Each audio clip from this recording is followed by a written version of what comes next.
ধর্ম হয় না, যজ্ঞ হয় না। যজ্ঞ কাহাকে বলে? চৈতন্য চরিতামৃতে প্রমাণ করলেন কবিরাজ গোস্বামী, যজ্ঞ প্রত্যেক দিন ঘরে বসে যজ্ঞ করতে হয়। 10 পাঁচে মিলি দুয়ারে বসিয়া কীর্তন করো সবে, হাতে তালি দিয়া। আর এই যে আজকাল যে নামের যজ্ঞগুলো হচ্ছে, এই যজ্ঞের যজ্ঞ বলা হয় না, এটাকে বলা হয় নাম যজ্ঞের উৎসব। যেমন বাৎসরিক একটা আমাদের উৎসব থাকে, আছে না বাবা? তেমন এই যজ্ঞেরই উৎসব হয় 1 বছর পর একটি জায়গায় সমবেত হয়ে, তাকে বলা হয় যজ্ঞের উৎসব। কিন্তু যজ্ঞ হয় বা যজ্ঞ হয়ও না। যজ্ঞ একমাত্র ঘরে বসে, ঘরের যে কয়জন সদস্য আছে প্রত্যেকটি দিন সন্ধ্যার সময় হাতে তালি দিয়ে যদি কৃষ্ণ নাম করা যায়, একসঙ্গে 2টি উপকার হবে। একটি হলো যজ্ঞ হবে, আরেকটি দেখবেন বাবা যে একটি বৃক্ষে যদি পাখি বসে, ওই পাখিকে তাড়াতে হলে হাতে তালি দিতে হয়, পাখি চলে যায়। তাহলে জাগতিক জগতের বৃক্ষে যদি হাতে তালি দিলে পাখি চলে যায়, তাহলে আমার এই দেহ বৃক্ষে কত অসৎ পাখির বাসা বেড়েছে।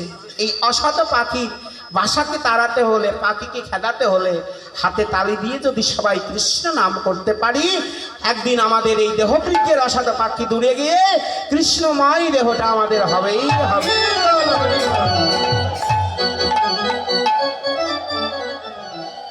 তাই প্রভু আমার খেলায় বিনোদ খেলা গোরা বনমালী, বলিন বিহার করে ভকত মণ্ডলী। শুধু খেলায় হারিলেও যায়, আবার জিতিলেও যায়।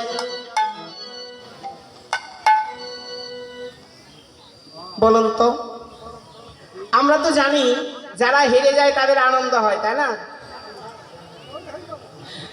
কি গো,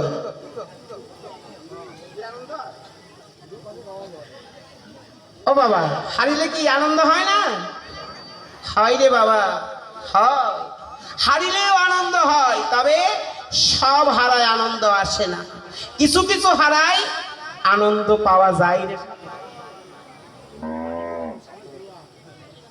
কি বুড়ো বুড়ো তো শেষ রে। হরে কৃষ্ণ। হরিভক্তি বিলাসী সিদ্ধান্ত দিলে শিশুকালে কৃষ্ণ ভজে কৃষ্ণ পাবার আসে, মধ্যকালে কৃষ্ণ ভজে আসে কি না আসে, আর বুড়োকালে কৃষ্ণ ভজে জমের তার আসে, জমের আসে।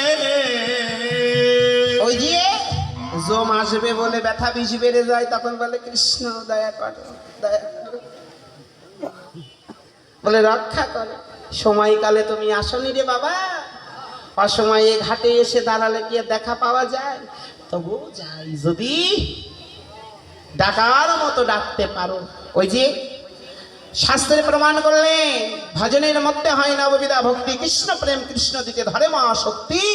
নিরপরাধী হইয়া যদি করো নাম সংকীর্তন, তবেই তুমি পাইবে ব্রজেন্দ্র নন্দের নন্দ। একবার কৃষ্ণ নাম বললেই ভগবানকে লাভ করা যায়। তবে আবার চৈতন্য চরিতামৃতে কি বললেন? একবার হরি বললে যত পাপ হরে, জীবের কি সাধ্য আছে তত পাপ করে।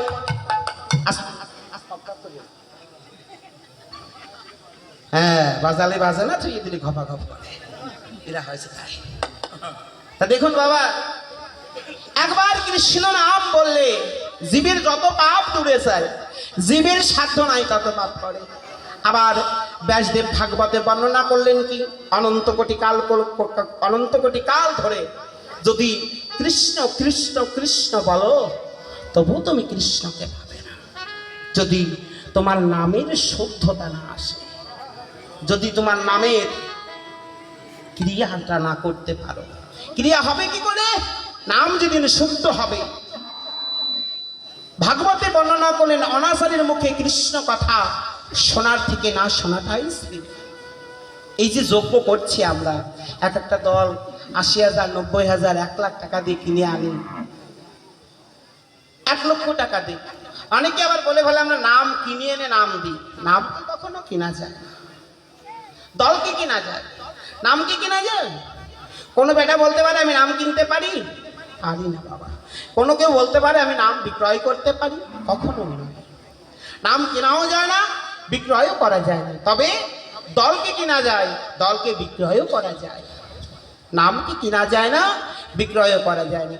তাহলে ভাগবতে যে বর্ণনা করলেন অনাচারের বদনে, যে বদনে কৃষ্ণ নাম করে, ধুতি পরে, তিলক কাটে, গলায় মালা দিয়ে আসলে যখন ওঠে রে বাবা, দেখলে আমারই মনে হয় যে মাঝে মাঝে একটা করে ভক্তি করি আমি, দেখে আমার এত সুন্দর লাগে। কিন্তু রে বাবা 2 ঘন্টা পর মেলার ভিতরে যায় দেখো গে হরি বল করে বসে। তাহলে যজ্ঞের কমিটিওয়ালারা যে কষ্ট করে ভিক্ষা করলো, এ ভিক্ষার কি সার্থকতা? এই ভিক্ষার কি কোনো সার্থকতা হলো? হলো না রে বাবা। ওই জন্য ঘরে বসে যজ্ঞ করো, এত নাম যজ্ঞ দরকার নেই। আবার দেখবেন একটি গ্রামে 3টা দল আছে, 4টা দল আছে, 60 ঘর লোক, 6টা দল, 10 ঘর করে আসে না রে বাবা। ওই পূব পাড়ারা যদি করে 10 ঘরে, পশ্চিম পাড়ারা কয় আমরা করবো না, কেন? ওরাও 10 ঘর, আমরাও 10 ঘর, ভিক্ষে করে করবে। ভিক্ষে তার কেউ নিষেধ করে না রে বাবা। হরিবার এই জন্য বললেন সাধু সাবধান। চৈতন্য চরিতামৃতে বললেন সাধু কই সাবধান, সাধু কই ফের সাবধান। সাধু সাবধান হয়, সময় থাকতে তোমরা একবার পথে এসে দাঁড়াও। তবে খেলায় হারিলেও জয়, আবার জিতিলেও জয়। তবে যেন তেন খেলায় নয়, সব খেলায় নয়, একমাত্র নামের খেলায় যারা আশ্রয় করেছেন, যারা নামের খেলায় একবার মনটাকে দিয়েছেন, তাদের সারা জীবনই জয় থাকবে, কোনোদিন হারবার কোনো লক্ষণ থাকবে না। তাই প্রভু আমার খেলায় বিনোদ খেলা গোরা বনমালী, পুলিন বিহার করে ভকত মণ্ডলী। আজ প্রভু আমার খেলতে খেলতে ওই বোঝের ভাব কিশোরী, বোঝের ভাবের ভাব দিয়ে এবার প্রভু উদয় হলো, বলে কিশোরী হলো রে ও বলে কিশোরী হলো রে,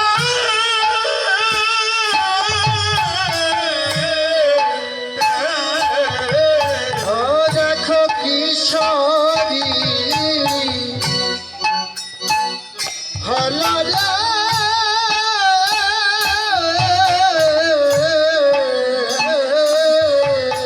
ওরে সুরধ্বনি গঙ্গার কোলে গৌর আমার কিশোরী হলো রে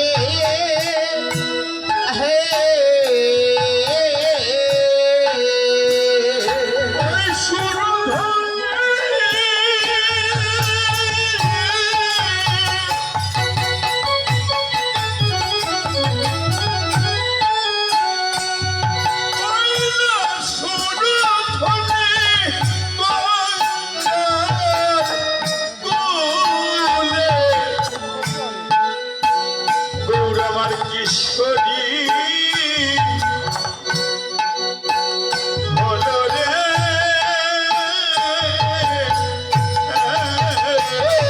গৌর আমার কিশোর, এই যে বাবা কিশোর হলো রে গৌর আমার কিশোর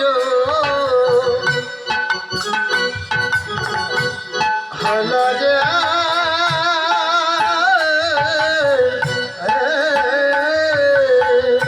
ওরে সুরধ্বনি গঙ্গার কূলে বল হরিবার হরিবরে।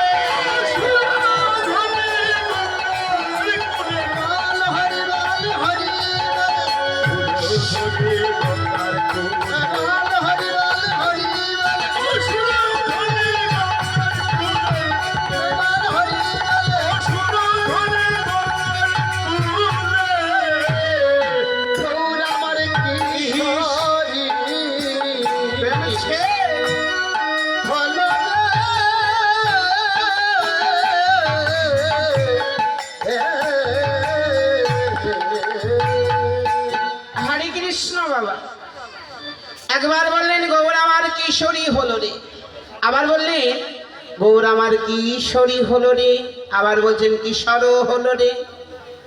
অর্থাৎ একই অঙ্গে দুটি ভাব লীলার প্রকাশ। রাধা কৃষ্ণ মিলিত তনু সাক্ষাৎ শ্রীমান গৌর হরি।